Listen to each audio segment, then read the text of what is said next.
true. It's true. We're Second here. Ward. I'm saying. How you doing, Kirby? I'm doing good. If I was doing any better, I'd be twins. I'm Dante Carfagna. Across the table from me is Mr. John Kirby. Yes, sir. This is Dogpatch, broadcasting live via pod in Chicago, Illinois.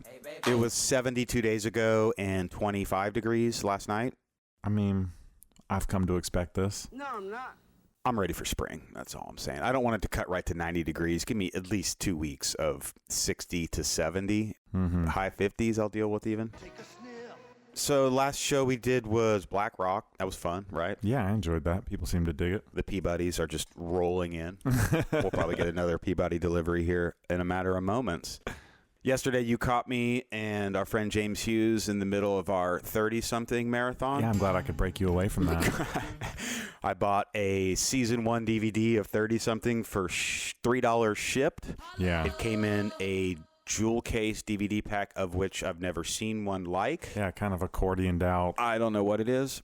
The whitest show ever made? It's so feathered, so soft, like such pleats. The pleating. No butt, zero butt. Our slight objectification of women's butts via 30-something will lead us in today's show, which we are going to be playing soul music, all made by women.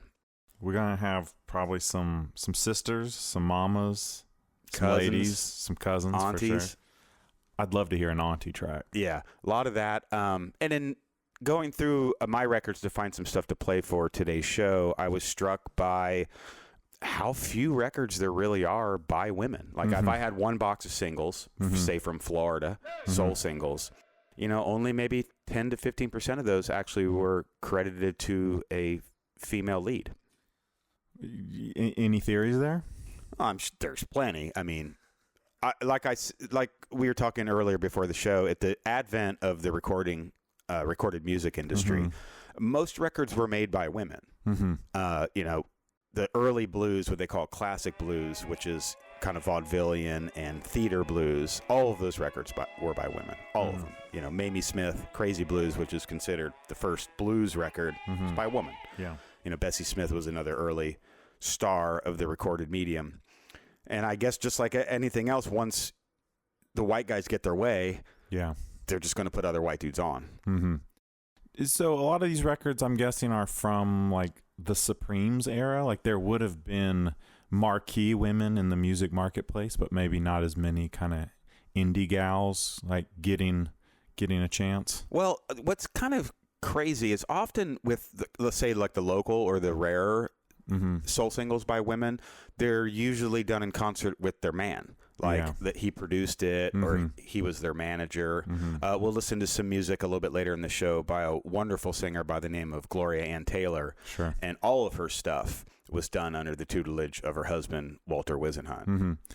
I think most of the female records in my collection, it's an instance of girls starting off as background singers in a male review, and then if that group did well enough, getting a chance to cut their own thing. So it's sort of like they're not even first. They might have cooked, but they're not first to the table to make a plate. A lot of the times with this stuff, what it is, if you have something like a giant like soul review, and you have, like you said, ladies in the background, I would hazard to guess that the reason that they were brought to the front wasn't even necessarily for the talent. It was like the sex appeal factor, which is, ill. I get it. Entertainment is that, is violence and sex appeal and like the forbidden or whatever. Yeah. But, I would say since a lot of these records were recorded in the 60s and 70s, there's been great leaps towards equating men and women on this level, strictly on a music level. Quick sidebar, greatest selling girl group of all time?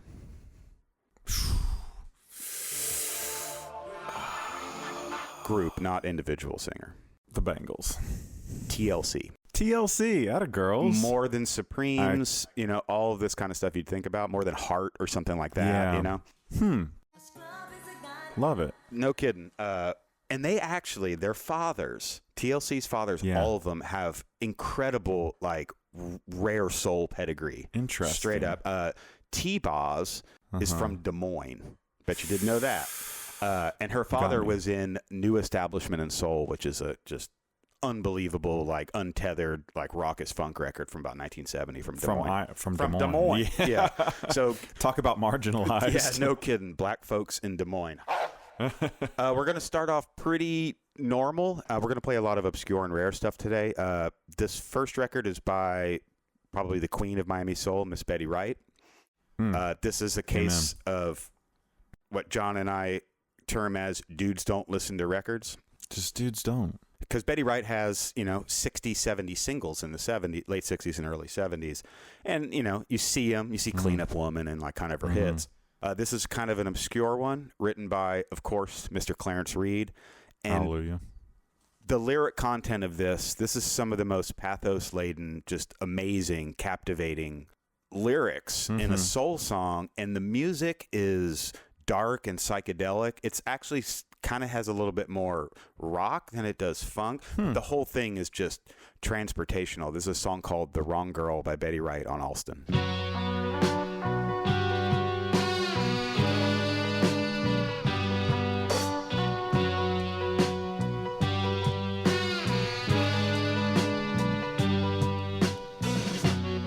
He walks the streets at night.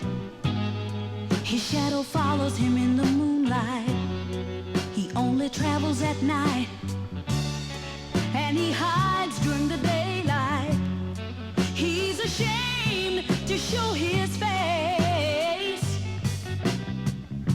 because the life he planned ended in shame and disgrace. He fell in love. He fell in love with the wrong girl. Ooh, yeah. Now he's afraid to go to sleep, because nightmares always haunt him. And all the friends he once had, well, they no longer want him. The poor man doesn't ever see the beauty of a sunrise, because tears are always in his eyes. He fell in love. Since he fell in love, he fell in love with the wrong girl. Ooh, yeah.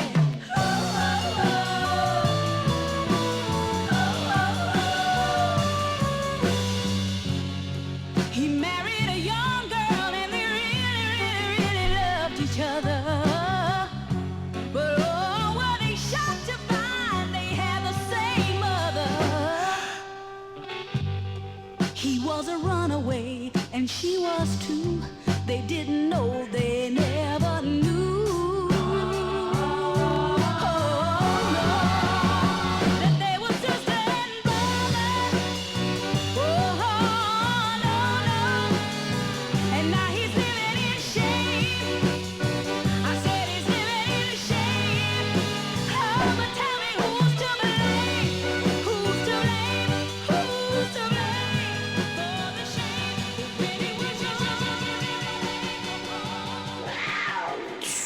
You see that coming? I didn't. That was... Yeah, Clarence Reid, man, unbelievable songwriter. And in the capable hands of Betty Wright, it only gets better. It's really crazy because I feel like as Clarence Reid, he can write that, and as Blowfly, he might like write a much more insensitive song about brothers and sisters having intercourse. No kidding. I just have to say it. I was filing some stuff the other day, and there's a Blowfly single that the title is "Faggots Balls." That somebody would okay that, and I'm sure he could make it do whatever he wants. But like, there's somebody in a room going like, "Should we press this?"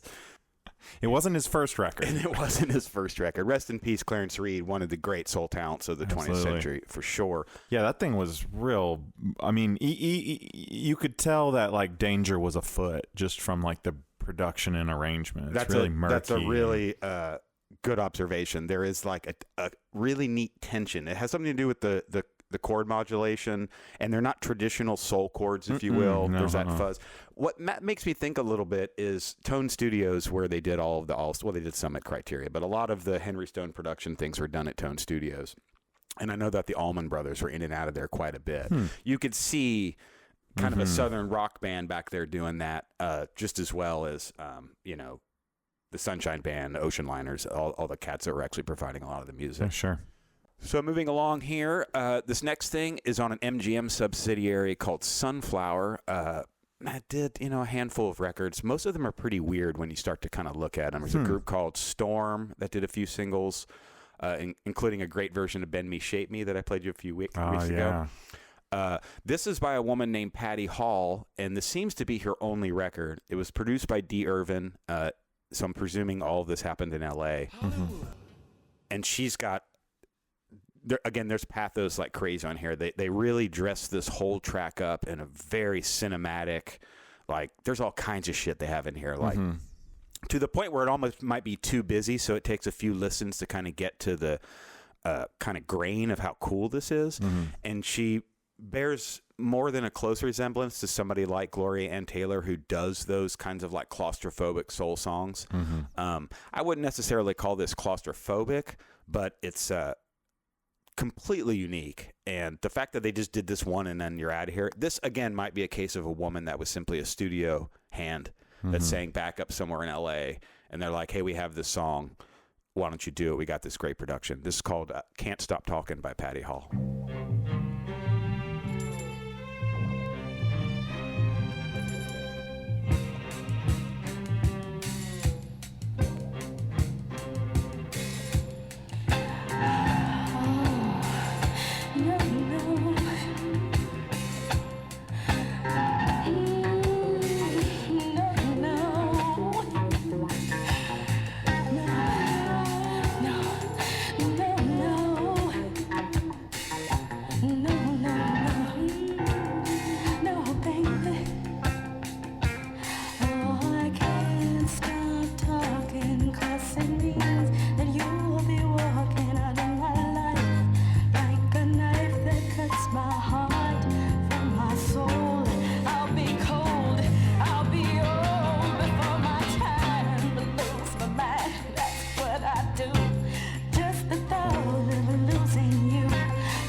one of your favorites, you say? Yeah, I found that pretty early, right when I moved to Chicago.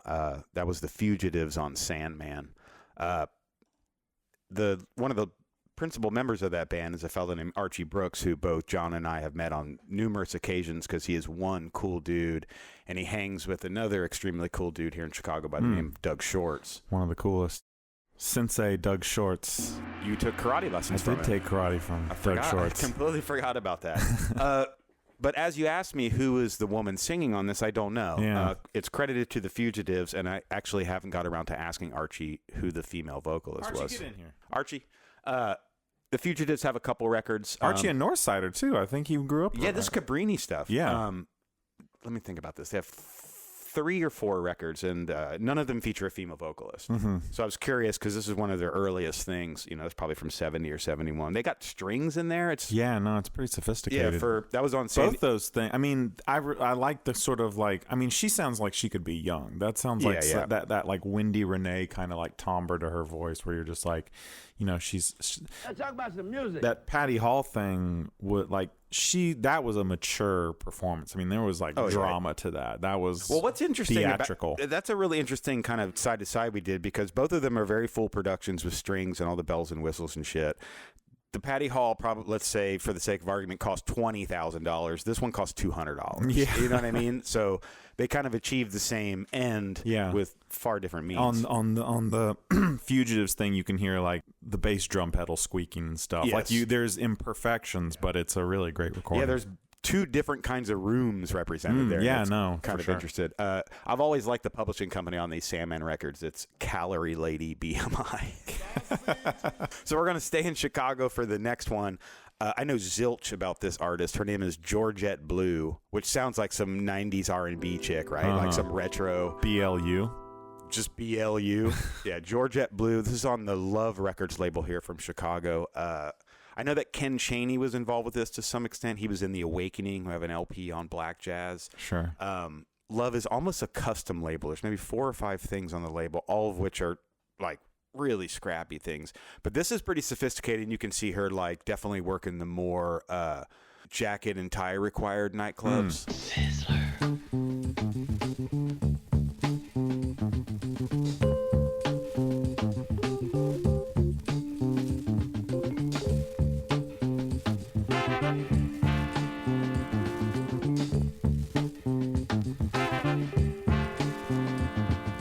Home before dark with the feeling of blue. Home before dark, the rain will come soon. Expected your kiss as I walk through the door. Instead of your kiss, lay a note on the floor. It's for the things you'd like to see. It's for the places you'd like to be. You had a dream that didn't need me.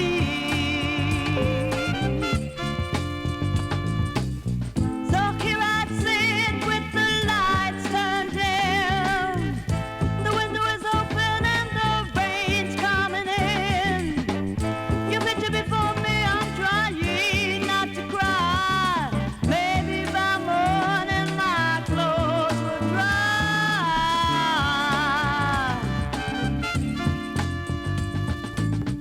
Bills on the table by the side of the bed. My head is spinning and my eyes have turned red. I made to myself this promise to keep. You may cry tomorrow, for tonight I will sleep.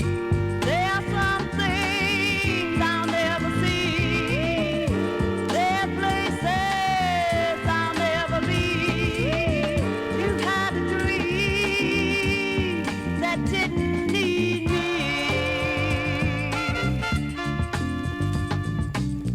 So here I sit with the lights turned down. The window is open and the rain's coming in.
Georgette Blue, John. That's cool. The first two, it took me like a few passes of that little like woo background vocal to be like, is that a theremin or is that a Moog? Like it really where it was in the mix was really cool. And that intro, I was like, what All Natural 12 was that sampled for? I mean, it just seemed if they like, could have found it, they would have sampled it because that's a really difficult record to come by. And again, that's a really nice copy of it. And it plays like garbage. You hear all of that bacon on the top.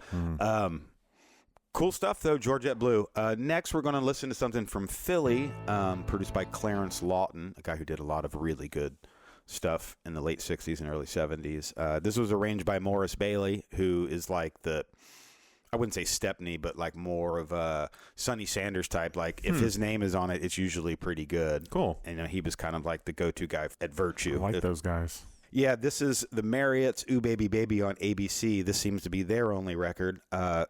It's been known for a long time for the other side, which is kind of pedestrian northern, but this side has its absolute own vibe. Cool.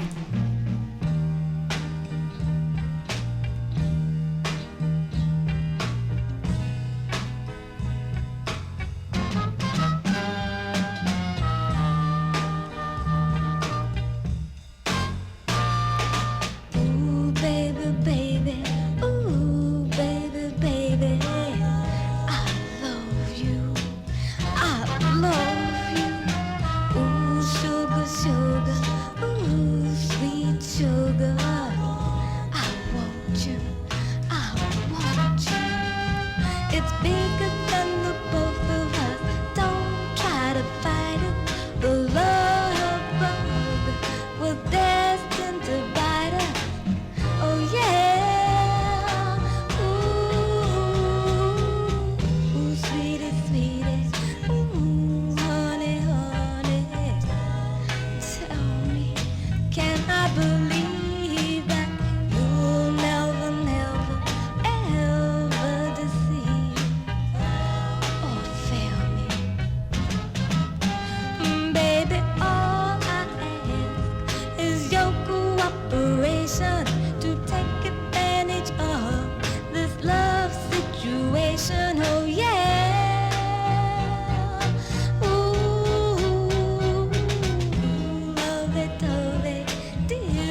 shelf suicidal sister I'm ballads. saying man. that thing came on really more woo than you.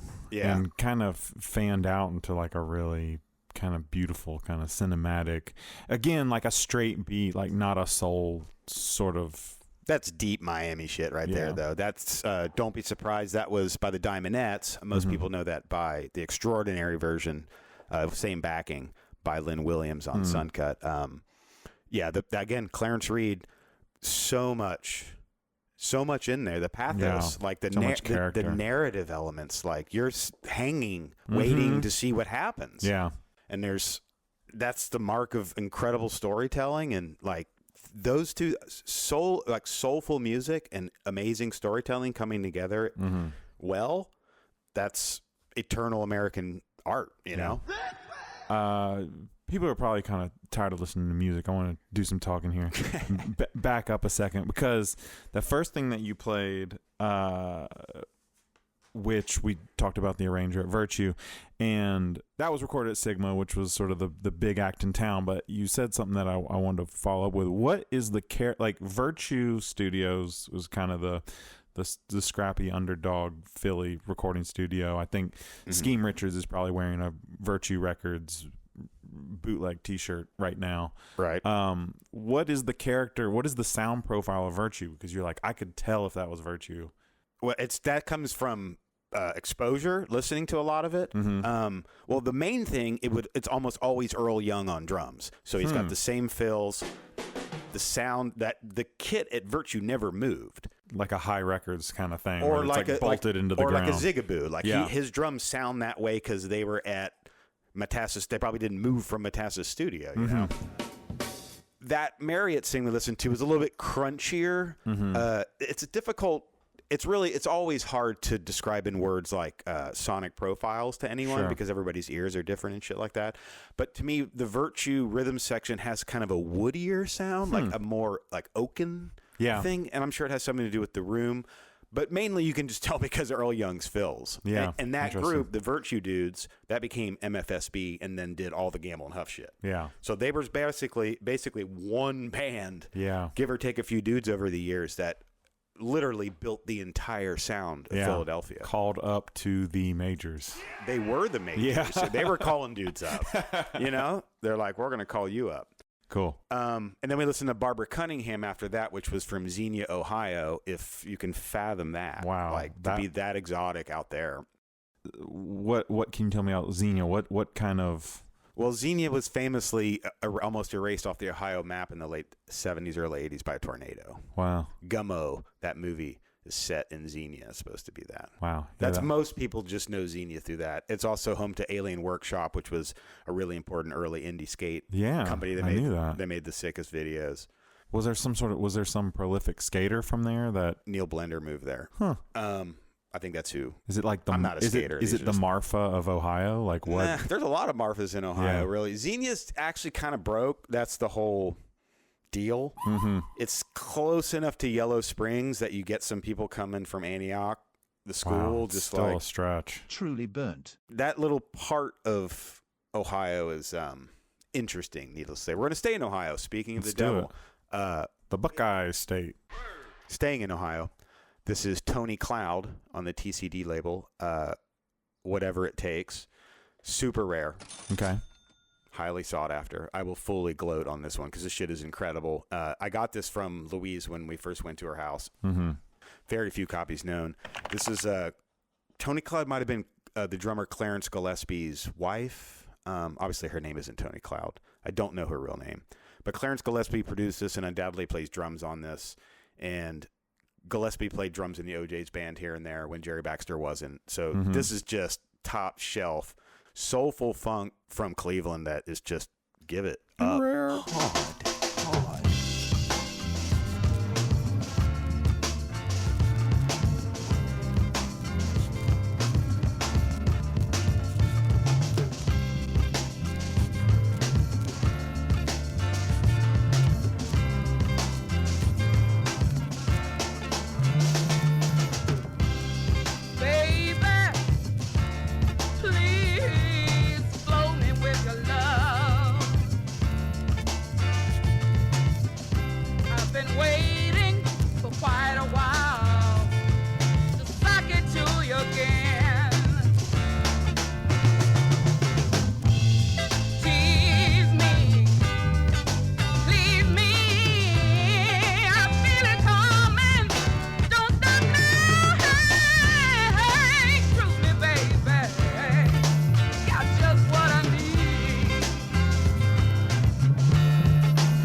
on my mind, baby. Feeling kind of sad and blue.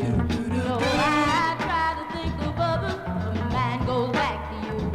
And when I am working, baby, on my job now, I still find time to think about you, even though my work is hard. And if you're wondering how I feel when you're not with me, whoa, whoa, I feel in misery. I feel in misery. I feel in misery. People keep talking about the way you do me, but I don't really think it's wrong. Telling me about all you other women when I know you've been sitting at home. And when I am lonely, baby, feeling blue now, I think about the night that you told me, honey, that you'd always be true. And if you're wondering how I feel when you're not with me, whoa, whoa, I feel in misery. I feel in misery. I feel in misery.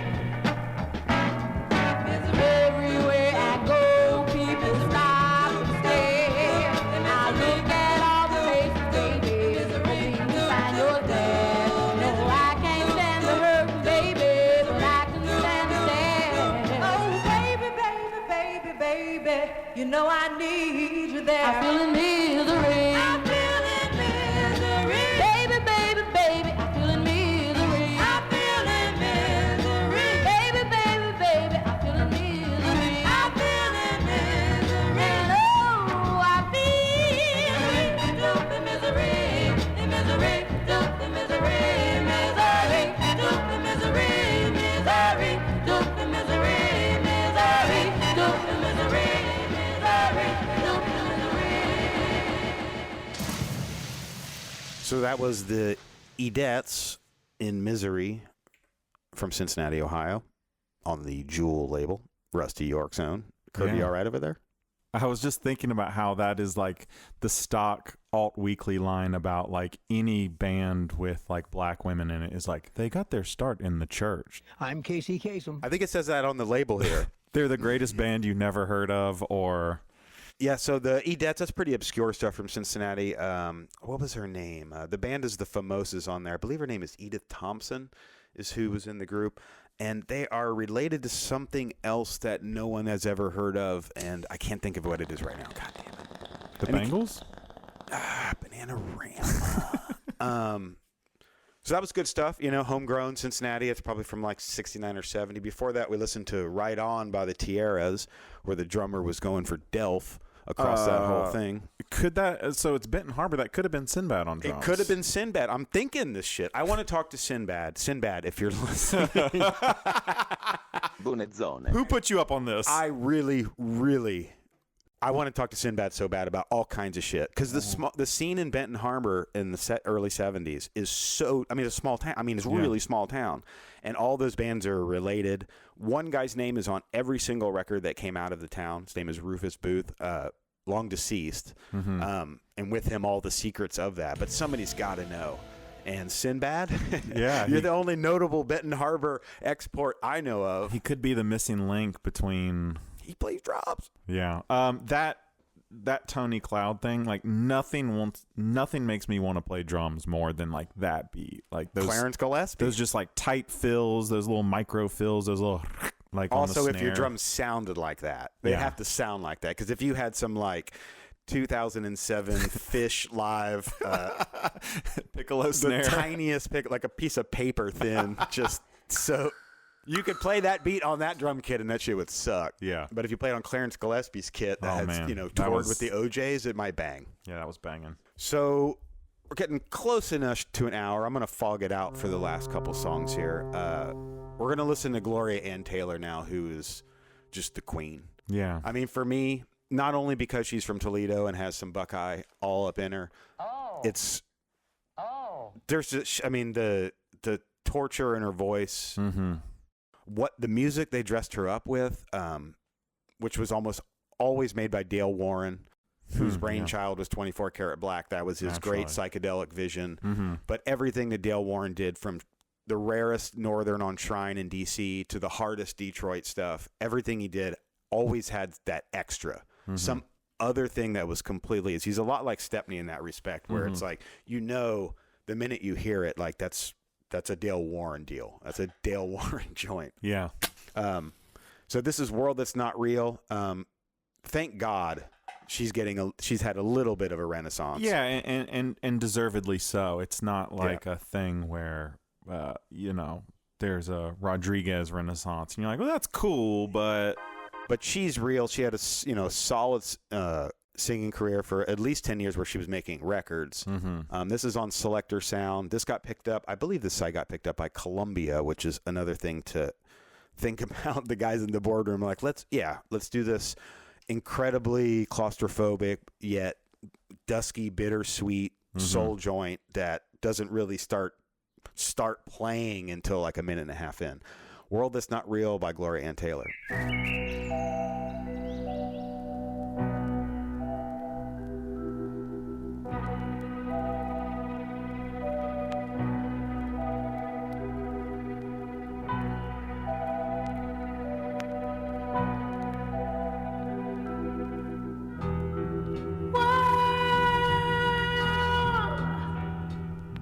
That's not real.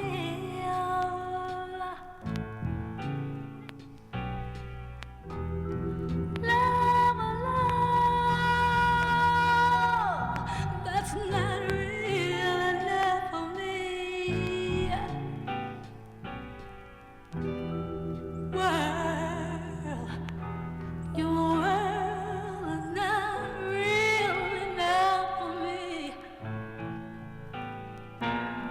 I don't feel I can't dig it, much like falling down for your love now. I don't see it, no. I can't feel it, much like being a clown for your love now.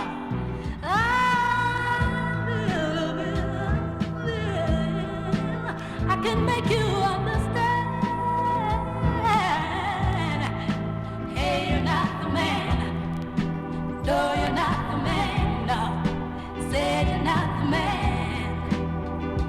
For my love, no, your love's in a world that's not real. Yeah, yeah, yeah, yeah. Ooh, it's not real. Yeah, yeah, yeah. I don't feel it. I can't dig it. Much like falling down for your love now.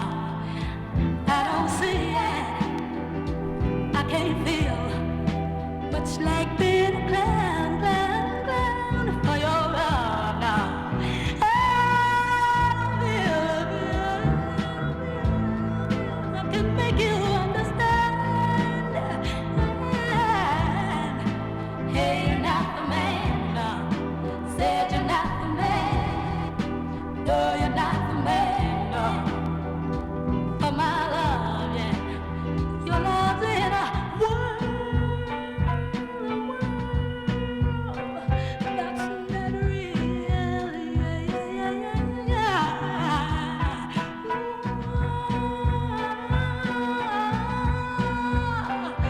It's not real, yeah. I don't feel it. I can't dig it. Much like falling down for your love now. I don't see it, no. I don't see it. Much like being a clown for your love, yeah. I feel it. I can make you understand. Say you're not the man, no. Hey, you're not the man.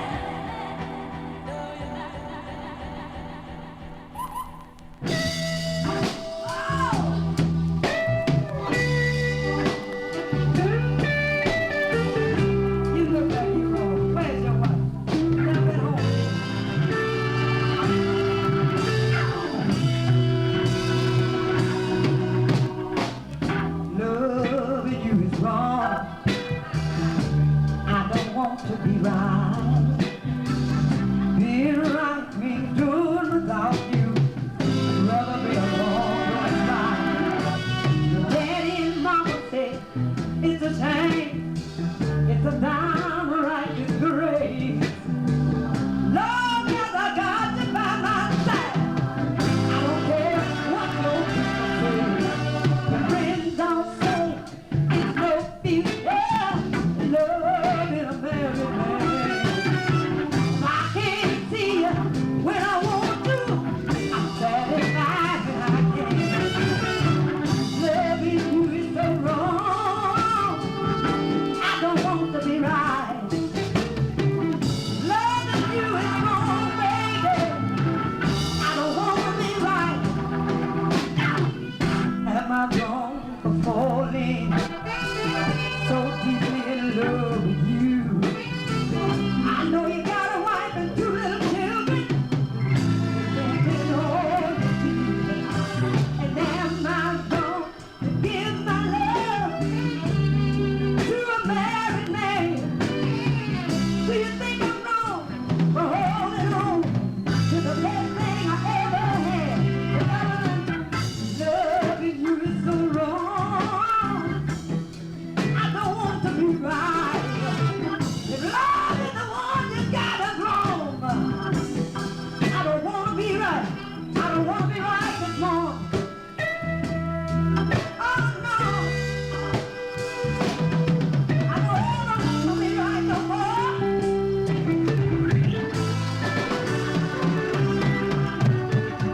Am I wrong to give my love to a married man?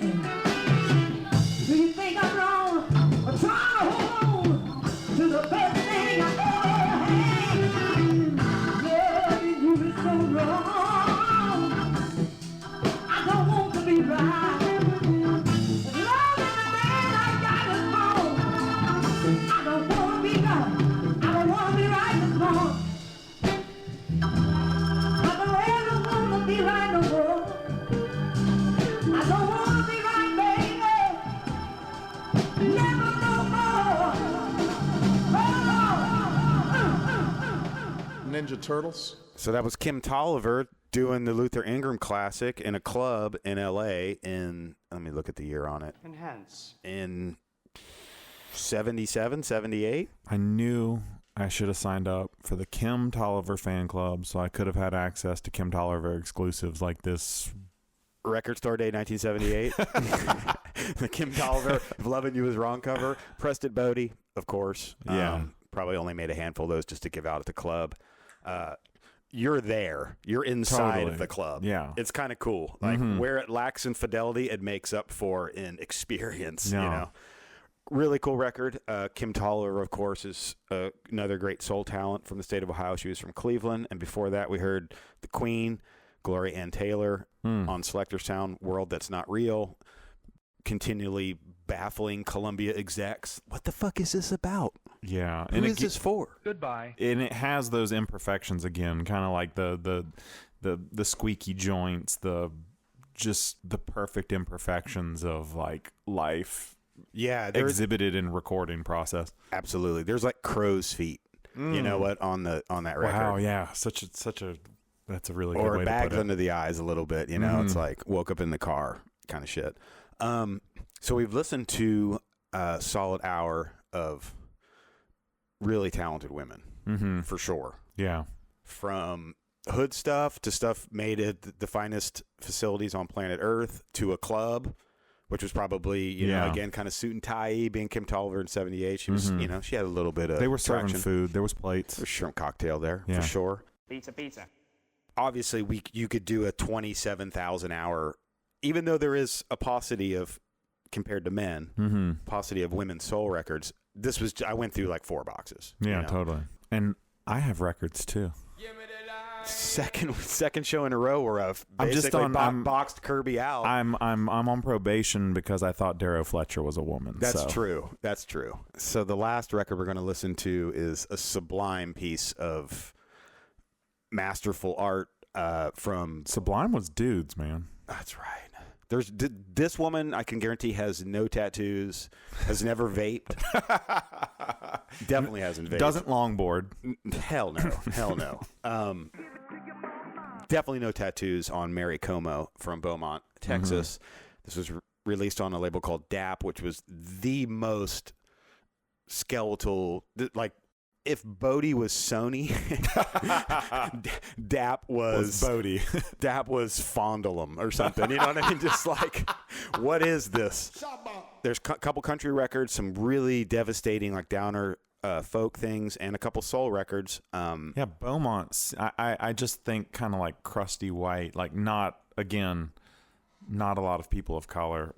No, Beaumont's pretty black. It's the South. I mean, it's the South. It's that whole the triangle there, Orange, Beaumont, Port Arthur. But the thing is, it's Port Arthur, of course. It gets so ravaged by like the hottest place in America, too. Every storm. Yeah. Every single storm that you might see on the news, like Beaumont is wiped every single time. First tour stop, Beaumont, Texas. That there's any like kind of cultural objects that remain in Southeast Texas along the shore is incredible.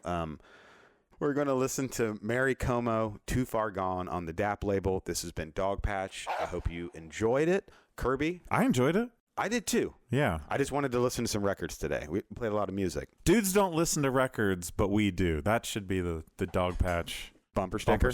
Let's do that. All right, Mary Como. Show.